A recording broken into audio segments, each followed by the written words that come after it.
Hey guys, so I'm just going to be showing you guys a quick and easy way to create very realistic water texture. So what we're going to be doing is just to be adding some primitive cubes to the ceiling, just something that something that will interact with the water eventually, right?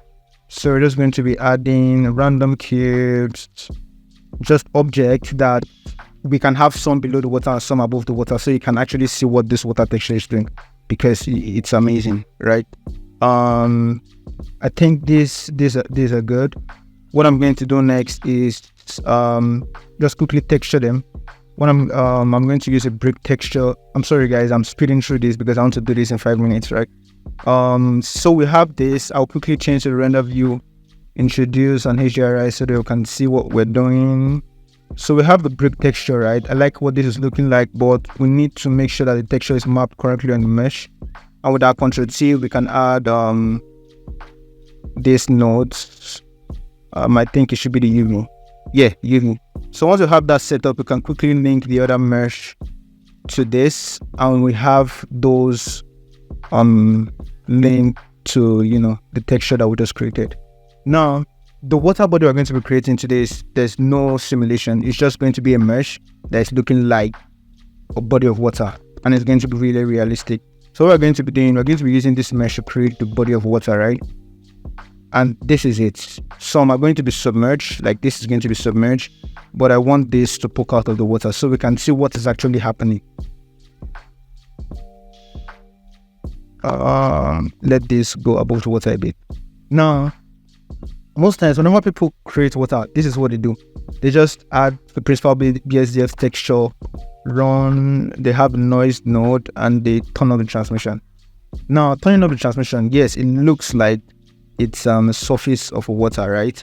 And then what even adds to the whole look is if they introduce a bump node, they connect that to now run the noise through the bump. Now, this looks like water on the surface, but the thing is that for water, we're supposed to see the part of the mesh that's submerged in the water. And we also have some mesh that are inside the water that we can't even see, right? That is the fault with this setup. Now, the setup I'm going to be showing you is going to involve mixing a glass texture with a transparent node. This is going to allow the mesh that are under the water to actually show correctly. Now we have this. Now what we're seeing now is just a clean glass texture. We can see the objects above the water, and we can also see those that are under the water. I'm going to introduce a light path load, so it excludes every shadow on this mesh from the camera. Now we have this. We can see that if you look closely, we are seeing the mesh under and we are seeing the mesh above the water. Now, to make this even much more realistic, what we're going to do is we're going to use the volume absorption to drive some absorption color into the water, the mesh of the water. So what we're going to do, we're going to introduce alpha emission, just so that we can drive out this color a little more. We'll use the add shader to combine these two, and then we have this. These values are a little bit on the high side, that's why this is bugging out. Then we're going to try to reduce the emission to like 0.2, and then the volume absorption, let's bring that down to somewhere, let's say 2. I think 2 is good. The noise texture that we created the other time, we're just going to drive that into the node. Now we're having some texture on the water, right?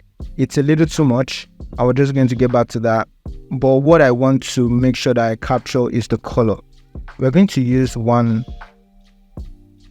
RGB node basically to drive the color of the entire color inputs.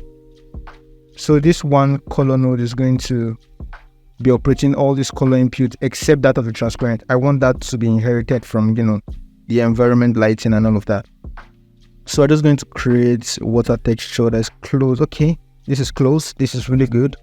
I'm going to change this to an orthographic camera. Let's use like 150.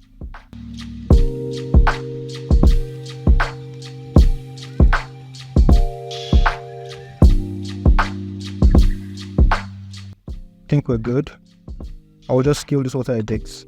Now, what we're going to do, I think we should pull back on the strength of the bump a bit because it's really harsh.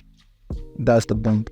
Then we can scale up the noise texture even more, so we can actually see what's happening with the surface of this water. Now it's beginning to look more like the water, but I see the emission coming in really hot. Let me bring that 0.05. Yeah, this is good. Now the emissions are out, and I can even scale this more to like 115. This is looking more like it. Let me bump up this CGRI to like 2. Wonderful. So this is just a basic setup. Just basically this, straightforward, straight to the point. And that's it, guys. So long, and until I see you in the next one. Peace.